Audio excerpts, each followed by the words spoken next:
দেখো বন্ধুরা, এখানে আমার নাতি, আমি বলবো না এটা কি রেসিপি হবে, তোমরা দেখতে থাকো, একটা সারপ্রাইজ দেবে আমাদের আজকে। তা এখানে দেখো চিকেনটাকে দলাই মলাই করছে, দেখো মশলাপাতি দিয়ে। এবার কি কি মশলা দেওয়া আছে নাতিই বলবে। এখানে দিলাম হচ্ছে, প্রথমে দিলাম নুন, হলুদ, লঙ্কার গুঁড়ো, সর্ষে গুঁড়ো, এই সর্ষের তেল, আদা বাটা, আর লেবুর রস। এখনো বাকি আছে মশলা দিতে, এখনো পেঁয়াজ বাটা, রসুন বাটাটা বাকি। হ্যাঁ। এর মধ্যে লেবু যাবে। দেখো এবার লেবু রস দেওয়া হচ্ছে। এটা কি গন্ধরাজ লেবু?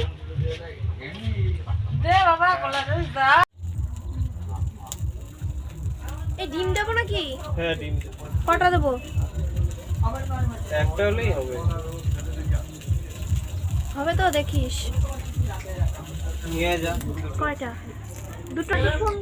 দেখো কাঠের উনুনটা কি সুন্দরভাবে জ্বলে গেছে। নাতি এখন শিক কাবাব করবে। তা দেখো পুরো প্রস্তুতি শুরু হয়ে গেছে। দেখো মাংস, দেখো এই চিকেন, বোনলেস চিকেন গুলোর দেখো মশলা টশলাগুলো মাখিয়ে নেওয়া হয়েছে। কি কি মশলা দেওয়া আছে এর মধ্যে অবশ্যই তোমাদের বলবো। দেখো দারুণ, এটা একটা অন্যরকম মজার, মানে একটা রাত্রেবেলা বেশ রোমাঞ্চকর ব্যাপার। চারিদিকে অন্ধকার, তার মধ্যে এরকম করে উনুন জ্বলছে। ও চারিদিকে সবাই মিলে বেশ আগুন পাশে নিয়ে বসবো, যেরকম হয় আর কি। বেশ দারুণ একটা মজা, কি সুন্দর না? কখন কি করবে? দেখো তোমরা, চিকেন ম্যারিনেট করা আছে, এখানে সমস্ত মশলা মাখানো আছে। তোমাদের বলছি এখানে কি কি মশলা আছে। এখানে নুন আছে, তেল আছে, আর এখানে আছে ধনে গুঁড়ো, জিরে গুঁড়ো, রসুন, পেঁয়াজ সব পেস্ট করা আছে। আর আছে এখানে ডিম আছে। সব কিছু দিয়ে এরকম ঘন্টা খানেক আমরা ম্যারিনেট করে রেখে দিয়েছি। এবার এটাকে কি করে করবে আমার নাতি, তোমরা দেখতে থাকো। খুবই একটা মজার একটা রেসিপি। এর আগেও আমরা করেছিলাম আমার ছাদে, তা সেটা অন্যরকম ছিল, এটা একটু অন্যরকম হবে। তা এটাও একটা মজা, সবাই মিলে হই হুল্লোড় করে খাবো। তা তোমরা দেখতে থাকো। দেখো সমস্ত কিছু বলে দিলাম। তা দেখো বন্ধুরা, নাতি খুব সুন্দর করে মাংসটা মশলার সাথে মেখে নিচ্ছে।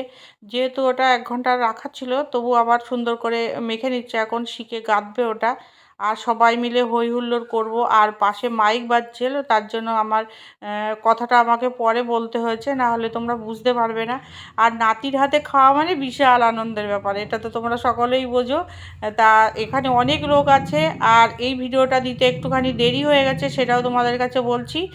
এই ভিডিওটা যখন করা হচ্ছে তখন ভালো শীত ছিল, আর এখন তো আবহাওয়াটা এত বাজে, আর কি বলবো, এখন আর মানে পুরো গরম, ফ্যান মাঝে মাঝে ফ্যান ছাড়তে হচ্ছে। তা যাই হোক, এটা শীতের সময় একদম কাঁপানো শীত যখন ছিল তখনকার তুলনায় এটা একটু ছাড়তে দেরি হয়ে গেছে, তার জন্য ক্ষমা প্রার্থী, সেটাও বলে নিলাম। তা দেখো কি সুন্দর করে গেঁথে নিচ্ছে। দেখো আসলে নাতি খুব ভালো রান্না করতে পারে, খুব সুন্দর। তা ও শখ হয়েছে সবাইকে একসাথে করে এক জায়গা হয়েছি আমরা, সবাইকেও খাওয়াবে, তাই আমরা ওকে উৎসাহ দিচ্ছি। খুব সুন্দর, দেখো কলার পাতার পর রাখছে, দারুণ লাগছে না ব্যাপারটা? তা তোমাদের অভিজ্ঞতা বলো, তোমরা কখনো এরকম করে খেয়েছো কি না? এরকম শীতের এই রাতে আলো ছায়া একটা পরিবেশ, এরকম পরিবেশে এত সুন্দর একটা খাবার তো দারুণ, মানে কখন হবে সেই আশায় আছি। আর উনুনটা তো খুব সুন্দর করে জ্বলছে, সেটাও দেখো তোমরা। মাটির উনুনে কাঠের জালে, দারুণ একটা ব্যাপার, খুব সুন্দর হবে।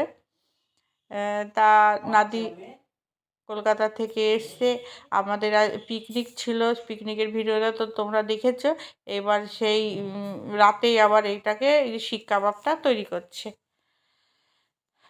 তা তো দেখতে তো খুবই সুন্দর লাগছে, অনেক লোভনীয় এখনই মনে হচ্ছে। তা দেখো পরে মশলাগুলো আবার একটুখানি গায়ে দিয়ে দিচ্ছে। এবার আগুনের পর বসানোর পালা। খুবই ভালো লাগছে দেখতে। আমার তো লোভই এসে যাচ্ছে, তোমাদের হচ্ছে কিনা তোমরা একটুখানি বলো, ঠিক আছে? দেখো কি সুন্দর একটা ব্যাপার। আর যেহেতু আমরা গ্রামের বাড়িতে আছি, ওখানে অতটা আলো টালো সেরকম ছিল না, বেশ আলো ছায়া একটা ব্যাপার, দারুণ লাগছিল পরিবেশটা।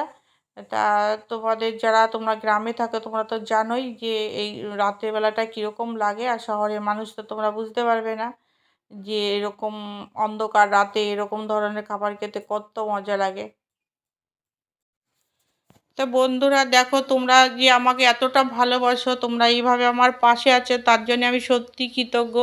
এইভাবে তোমরা আমার পাশে থেকো, সাথে থেকো। নতুন বন্ধু হলে অবশ্যই অবশ্যই আমাকে সাবস্ক্রাইব করে দেবে। আর পুরনো বন্ধু যারা আছো তারা আমাকে ভিডিওটা অবশ্যই অবশ্যই লাইক দিয়ে দেখবে, ঠিক আছে? তা দেখো, নাতি তো শুরু করে দিয়েছে, খুবই সুন্দর লাগছে দেখতে। এখন শুধু খাওয়ার অপেক্ষায়। আমরা 30-35 জন মতো আছি। তা হিসাব করে দেখলাম যে ওরকম 1 পিস 2 পিস মতো করে আমরা পাবো ভাগে।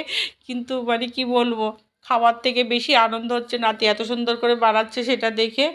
খুবই সুন্দর একটা ব্যাপার। আসলে আগুনটা অনেকটা নিচেই আছে, কিন্তু যেহেতু কাঠের জালে হচ্ছে তো তার জন্য মনে হচ্ছে যেন উপরে উঠেছে, কিন্তু তা না। দেখো, ওই যে বাটার দিচ্ছে, থেকে থেকে বাটার দিচ্ছে, যাতে মাংসটা ভালো করে সেদ্ধ হয় আর সুন্দর করে কুক হয়ে যায়, সেই জন্য।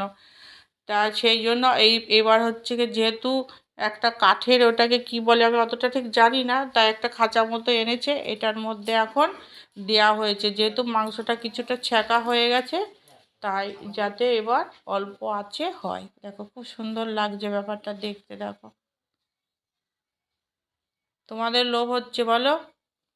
তা তোমাদের আবারও বলি, এটা যখন ভিডিওটা করা হয়েছিল তখন খুবই শীত ছিল, এখন তো গরম পড়েই গেছে। সেটাও বললাম, এই 2 দিন ধরে আবহাওয়াটা খুবই খারাপ।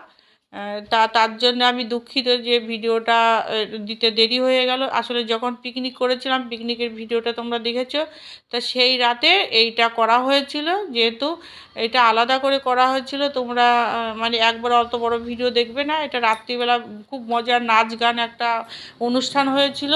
তা নানান রকমের নাচ গানের ব্যাপার ছিল। যেহেতু কপিরাইট আসবে, তাই ওই গানগুলো অফ করে দিয়ে আমাকে কথা বলতে হচ্ছে। আর আমি তো সবসময় ভিডিও করতে করতে সরাসরি কথা বলি। আজকে বলি, আমরা পরে দিচ্ছি। কেমন লাগছে আমার কণ্ঠস্বর তোমরা কিন্তু অবশ্যই অবশ্যই বলবে। দেখো, কত কথা বলে ফেললাম আমি। এবার দেখো, তোমরা যারা আমাকে ভালোবাসো, কেউ দিদিভাই বলো, কেউ কাকিমানি বলো, দেখো কত কথা বলতে পারি আমি। আমি এত কথা বলি না রান্না করার সময়, কারণ আমার মনে হয় রান্না করার সময় বেশি কথা বললে রান্নার মনোযোগটা নষ্ট হয়ে যায়, তোমরা মন দিয়ে রান্নাটা দেখতে পারবে না। তার জন্য আমি কম কথা বলি। আর আমার মেয়ে সারাক্ষণ বলে আমি নাকি বেশি কথা বলি। তা সেই জন্য আরও কম কম করে কথা বলি।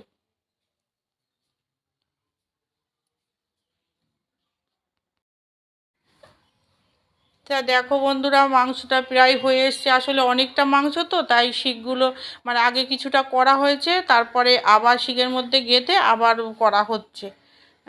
কারণ একবারে বেশি দিলে তো মাংসটা ভালো সেদ্ধ বা কুক হবে না ভালো, সেই জন্য অল্প অল্প করে করা হচ্ছে। তা খুবই সুন্দর লাগছে। এখন আমাদের মানে খাওয়া দাওয়ার পালা, আর কিছুক্ষণ মাত্র অপেক্ষা। দারুণ লাগছে। উনুনটা রাতের বেলা এত সুন্দর লাগছে কি বলবো।